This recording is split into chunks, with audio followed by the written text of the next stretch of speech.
Dubrovnik, probably one of the most brought up cities to us when we were telling everyone we were going to Croatia. Yes. You must go to Dubrovnik. So we ended up in Dubrovnik via Zagreb, Split, decided to keep our car and drive, and I'm going south, right?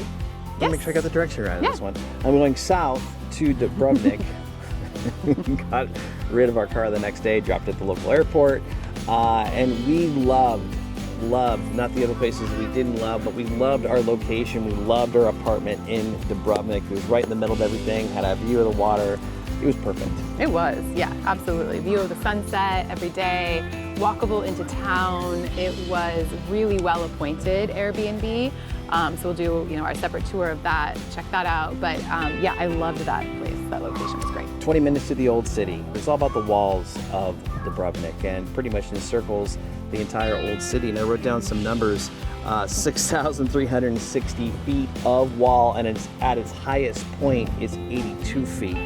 Again, you are fascinating. I'm fascinated by this because, again, in another piece, we will walk the walls of Dubrovnik, and you got to see the Adriatic Sea, and then from our vantage point, you got to look into the city. So it was a really cool dynamic. And I had heard you could walk the walls, but I didn't, of course, quite understand what that meant. And then the day that we chose to engage in that experience, I mean, again, we're in off season, so while the Christmas markets were popular, doing some of the more, is that even touristy? So historical. The historical aspects weren't as busy, so we sort of had that to ourselves and got to walk the walls, take in the views, both in the city and exterior, and you can see why they built the walls there, what they were protecting, the fortress that it is and was, and just really cool to take in historical aspects of it and feel part of it. It has a castle feel to it, but it's definitely not that because there are drawbridges on either side of the old city that allow you to come in. It's just cool that they protected their cities in this way, and like how they took these points and made sure that everyone within the town, the city walls, was protected, why they had to do that, learning just about what can make these places so unique. Have I used the adjective magical yet?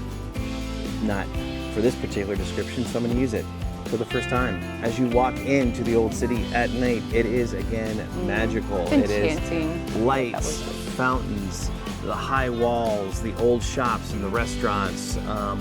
We had the mulled wine and the warm gin and the hot dogs. I think everybody had 10 or 15 of them as we were in our stay there, the good parents that we are. Yeah, it was very cool to see. Very cool to see the whole thing and how it lights up during the wintertime. There was a big stage in the middle of the square, entertainment, again, just, the markets, the shops, the whole spirit and feel. Yeah, it was very cool. And we walked in every night and just enjoyed that atmosphere. And there were hot chestnuts, like roasted. We did a quick little piece about that, so we experienced that. I never had that before. Yeah, it was just really very beautiful to take it all in. So we were jonesing to jump on a ferry to one of the islands because we couldn't get to Hvar. Potentially heard how we couldn't get to Hvar in our other piece about Split. So I really wanted to go to an island. So where did we end up, Michelle? Chopin. Chopin. Yes. Yes, we did. And what did we find there? We found friends. We did. We'll talk about in a moment, but it was, again, one of those islands that must be a buzz during the on-season, but when we got there, it was quiet. We took a picnic. Because we'd been advised that maybe it would be slow and quiet, so we took a picnic. Did that, and then we got lost, which was really cool because when we got dropped off, everybody jumped on a bus, and they went to the other side of the island. And we're like, we don't need to get on a bus. No, we're just gonna walk. And by the way, when we do, there's plenty of buses. We'll just jump on the next bus that comes around. The next bus. Yeah, and the journey to the other side of the island is about 15 minutes. So this is not a very big island. So we got lost. lost. We could just walk it. Yeah, we could walk it. Not. So we got lost, and we saw wines. We saw signs for wineries. And of course, I wanted a glass of wine. I was excited. I saw some vines. Let's do this. And olive oil tasting, wine tasting. Let's go. Yeah, so no, they weren't open. And I saw this gentleman outside this really nice house, and I started stalking him a little bit. He was starting cars to make sure that they would still, like rotating, you know, when it's cold in the winter and you start your car to make sure it still works. He was like rotating, starting all his cars. So finally he comes out, and I ask him, where's the winery? Because we were right there. And he's like, I'm sorry, sir, but there are no wineries open here. He's like, but hold on for a moment. He goes back in his house. He comes back out with a chilled bottle of wine. I tried, of course, to put a microphone on him. Yeah, I think he was just trying to get us to like move along. I think, but he was so did kind. agree to a photo. He did. A very nice gentleman. So then we found our way back to the port where we got dropped off, and we decided it was time to get to the other side of the island, and hopefully there was more activity. And lucky for us, we ran into the bus, came back.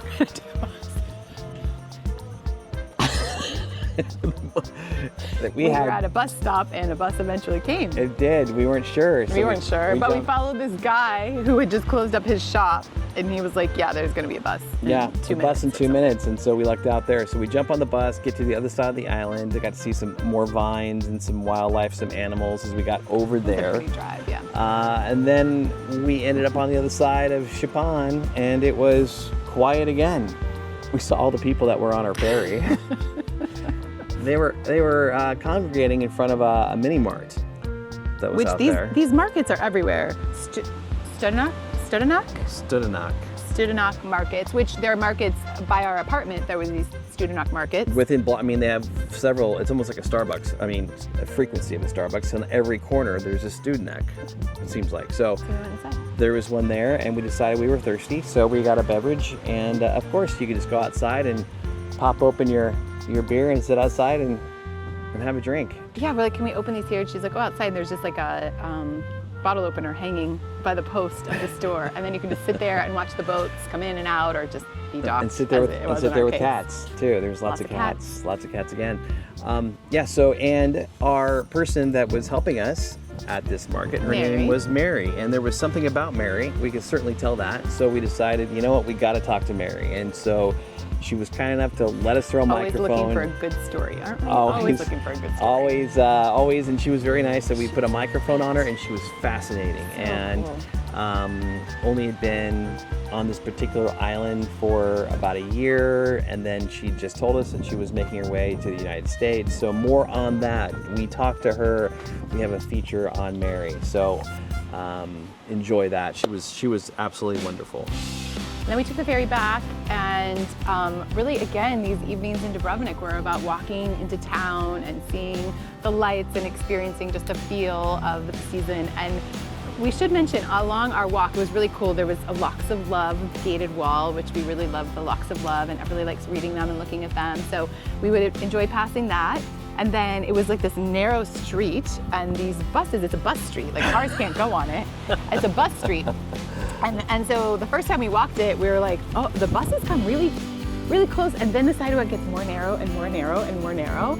So it became a very interesting walk, where to the point that at night— It was buses only on the way down, and the other side of the street was cars and buses, right? And literally you're against the wall. Flat as a pancake against the wall. So it became a game. Like, we would go and we would explore and enjoy, and then maybe we would have like a mulled wine or something, and then everybody would be like, well, let's run back because we want to get past the narrow parts as quickly as possible. So we'd either be still having our little cup or having just drank it and be like, I can't run right now. But we ran home every night. We ran home so that we could avoid the flattening by the buses. So, you know, it's just everything that makes the memories and the experience. And again, Dubrovnik, I think, is a place in the high season that offers something completely different than what we experienced. But in terms of meeting people and trying to immerse ourselves as best we can and enjoying the spirit of the holiday, there couldn't be a better place to do it. It was really beautiful. Tell everybody about the bar at the end of the world that our friend Kenny Chesney would be proud of. On our last day, when we had walked the walls, I happened to see down below on the far end that maybe there was something open and some people had come onto a patio, and we tried to find it that day, but not full commitment. We didn't find it. But on our last day, we're like, hey, I wonder what that place is. So we just start walking through the narrow walls, and it's just so cool. It's like a maze, and we're walking, we're like, I feel it, I sense, and this is, I hope, do we have video of this? I hope. There's a point where we hit this narrow patch and then there's this golden light coming in. I have a photo of it. It's the sunset on the other side of the wall. and this glow is coming through this door, and It's calling to us. It's doing that. It's doing that. It is doing that. So we peek in, and sure enough, we We're like, found what is this? the And we're like, for sure, there's no bar way and this place is going to be It's open. not going to be open. Nothing else is. There's no way. But I hear some music. So what's that all about? Yeah, and I had looked over when we were walking the walls. I go, wait a second, I think there's people sitting there, unless they brought their own beverages. We don't know. So we go there, and sure enough, there's a gentleman behind the bar. There's music. Yes. There are crates, and there are beverages. And so we had a beverage, but you could walk down, like the bar is on a cliffside sort of, and then you could walk down. It's in the wall. It's in the wall, and there's these railings, then there's not railings, and you could go as far down. I mean, I hope the video will just. Well, and then of course we threw a microphone on this Yeah, gentleman yeah. behind the bar who wasn't too keen on it, but he was kind enough to was chat great. for a minute. And what did he tell us? Cliff diving You just dive off the cliffs there. into the water 3 different heights, after beverages. or while you're having a beverage. You can, it's just like I don't know, Dubrovnik.